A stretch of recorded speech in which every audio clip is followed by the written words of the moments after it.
வணக்கம். இன்னைக்கு நம்ம எல்லாரையுமே பாடாப்படுத்துற ஒரு முக்கியமான பிரச்சனை பத்தி தான் பார்க்க போறோம். மன அழுத்தத்தை பத்தி வந்திருக்கிற ஒரு சூப்பரான மூலக்கட்டுரையை வச்சு அதுக்கான தீர்வுகளை தேடுற ஒரு ஆழமான அலசல் தான் இது. சரி வாங்க, நேரடியா விஷயத்துக்குள்ள போயிடலாம். உங்க மன அமைதியா எப்படி திரும்ப கொண்டு வரதுன்னு இப்ப பாப்போம். முதல் கேள்வியே இதுதான். மன அழுத்தம் உங்க வாழ்க்கைய முழுசா கட்டுப்பாட்டுல வச்சிருக்கா? அப்படி உங்களுக்கு தோணுச்சுன்னா தயவு செஞ்சு உங்களை நீங்களே தனிமைப்படுத்திக்காதீங்க. ஏன்னா உலகமே இப்போ எதிர்கொள்ற மிகப்பெரிய சவால் இந்த மன அழுத்தம் தானா. இந்த கட்டுரை அது ஆணித்தரமா சொல்லுது. நீங்க தனியா இல்லங்க. நாம எல்லாருமே எப்போவாவது இந்த கஷ்டமான பாதையை கடந்துதான் ஆகணும். இதுல ஒரு பெரிய நிம்மதியான விஷயம் என்ன தெரியுமா? யாருமே 24 மணி நேரம் முழு நேரமா மன அழுத்தத்தால கஷ்டப்படுறதே இல்ல. ஆமாங்க, இது ஒரு நிரந்தரமான நிலை கிடையாது. உங்களுக்குள்ளேயே தங்கிடுற ஒரு நோயும் கிடையாது. இது ஒரு குறிப்பிட்ட சூழ்நிலையால வர்றது மட்டும்தான். இத முதல்ல நீங்க முழுமையா புரிஞ்சுக்கிட்டாலே உங்க பாதி பயம் உங்களை விட்டு பறந்துரும்.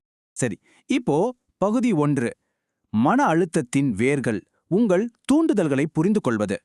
ஒவ்வொருத்தருக்கும் மன அழுத்தம் வர்றதுக்கு ஏதோ ஒரு சூழ்நிலை கண்டிப்பா காரணமா இருக்குன்னு இந்த கட்டுரை 5 விஷயங்களை தெளிவா பட்டியலிடுது. 1. தனிமை. 2. நம்ம மனசு விட்டு பேசவோ இல்ல நாம சொல்றத பொறுமையா கேட்கவோ ஆள் இல்லாம போறது. 3.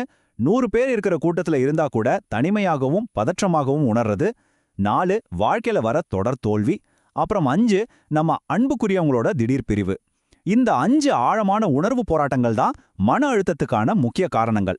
இதுல நீங்க எதை எதிர்கொண்டாலும் சரி, அது முற்றிலும் இயற்கையானதுதான்னு தயவு செஞ்சு புரிஞ்சுக்கோங்க. இதுல மிக முக்கியமான புள்ளி என்னன்னா, உங்களுக்கு ஏற்பட்டிருக்கிறது மன அழுத்தம் தான்னு நீங்க உணர்ற அந்த நிமிடமே அதிலிருந்து வெளியேற நீங்க தயாராகிட்டீங்கன்னு அர்த்தம்.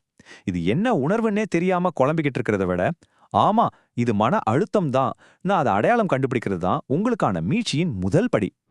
அடுத்து பகுதி 2. உடனடி தீர்வு. உங்கள் மனதிற்கான முதலுதவி. சரி, இப்போதைக்கு உடனடியா என்னதான் பண்றது? இந்த கட்டுரை 2 சூப்பரான வழிகளை நமக்கு சொல்லுது. முதல்ல, உங்க அம்மா அப்பா மாதிரி நீங்க ரொம்ப நம்புற ஒருத்தர்கிட்ட உங்க கவலைகள் எல்லாமே கொட்டி தீர்த்திடுங்க. மனம் விட்டு பேசுறது உள்ள இருக்கிற பாரத்தை இறக்கி வைக்கிற ஒரு மிகப்பெரிய மருந்து. அப்படி பேச ஆள் இல்ல எனக்கு ரொம்ப தயக்கமா இருக்குன்னு நினைச்சீங்கன்னா பரவாயில்ல, ஒரு பேப்பர் பேனா எடுங்க. இன்னைக்கு வரைக்கும் உங்க மனசுல இருக்கிற கவலைகள் எல்லாத்தையும் அதுல தெளிவா எழுதுங்க. எழுதி முடிச்சதும் அதை அப்படியே சுக்குநூறா கிழிச்சு தூக்கி போடுங்க. இந்த முதலுதவி உங்க மனப்பாரத்தை இறக்கி வச்சுட்டு ஒரு புது மனுஷனா மீண்டும் வாழ்க்கையை தொடங்க கண்டிப்பா உதவி செய்யும். இப்போ பகுதி 3. மாறாத உங்கள் மதிப்பு ஒரு சிறந்த உதாரணம். இந்த இடத்துல ஒரு அற்புதமான வரிகளை நாம கவனிக்கணும். ஒரு 100 ரூபாய் நோட்டு எவ்வளவு அழுக்கடைஞ்சாலும் கிழிஞ்சாலும் இல்ல கசங்கினாலும் அதோட மதிப்பை ஒருபோதும் இழக்கிறது இல்ல. சாதாரண ஒரு நோட்டுக்கே அப்படி ஒரு மதிப்பு இருக்கும்போது உங்க மதிப்பை நீங்க உணருங்க. உண்மையிலேயே எவ்வளவு பவர்ஃபுல்லான வார்த்தைகள்ல. வாழ்க்கை உங்களை எவ்வளவு கசக்கி பிழிஞ்சாலும் காயப்படுத்தினாலும் நீங்க தான். உங்க உண்மையான திறமையும் மதிப்பும் எப்போதுமே குறையவே குறையாது. அடுத்து பகுதி 4. வெல்லும் பழக்கங்கள். மன அழுத்தத்திற்கு எதிரான தினசரி தற்காப்புகள். உங்களை ஆச்சரியப்படுத்துற ஒரு உண்மையை இந்த கட்டுரை வெளிப்படுத்துது. உங்களுக்கு ஏற்படுற மன அழுத்தத்துல பாதி உங்க மனசை சார்ந்தது கூட கிடையாதாம். அது வெறும் ஹார்மோனல் சமநிலை பாதிப்பால கூட இருக்கலாம். அதனால எதற்கெடுத்தாலும் உங்களையே நீங்க குறை சொல்லிக்கிறத முதல்ல நிறுத்துங்க. இது உடம்புல நடக்கிற வெறும் வேதியியல் மாற்றம் மட்டும்தாங்கிறதையும் நம்ம புரிஞ்சுக்கணும். அப்போ நம்ம உடம்பையும் மனசையும் எப்படி பாதுகாக்கிறது? ரொம்ப சிம்பிள். உடல் நலத்துக்கு நல்ல சத்துள்ள உணவா சாப்பிடுங்க. தவறாம உடற்பயிற்சி செய்யுங்க. மனநலத்துக்கு உங்க வேலையில முழு கவனத்தையும் திருப்புங்க. கடந்த காலத்தையும் இல்ல எதிர்காலத்தையும் பத்தி கவலைப்படாம இந்த நொடியில வாழ பழகுங்க. அது மட்டும் இல்லாம நல்ல நகைச்சுவை காணொளிகளை பார்த்து வாய் விட்டு சிரியுங்க. உங்களுக்கு பிடிச்ச இசையை கேளுங்க.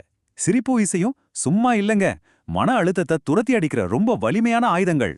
நாம இப்போ இந்த ஆழமான அலசலோட இறுதி பகுதிக்கு வந்துட்டோம். பயம், பதற்றம் எல்லாமே எல்லாருக்கும் ஏதோ ஒரு விஷயத்துல இருக்கத்தான் செய்யும். நீங்க மட்டும் தனியாள் கிடையாது. இது சாதாரண மனித இயல்புதான். இந்த உண்மையை நீங்க ஏத்துக்கிறது தான் மன அமைதியை நோக்கிய உங்களோட மிகப்பெரிய பாய்ச்சல். அதனால கடைசியா உங்க முன்னாடி வைக்கப்படுற ஆழமான சிந்தனை இதுதான். எதிர்கொள்ளுங்கள், வெல்லுங்கள். இந்த கட்டுரை நமக்கு தர்ற மிகப்பெரிய செய்தியும் இதுதான். இன்னைக்கு உங்களை பயமுடுத்துற அந்த விஷயத்த, அந்த தனிமைய இல்ல அந்த தோல்விய நீங்க எப்படி எதிர்கொள்ள போறீங்க?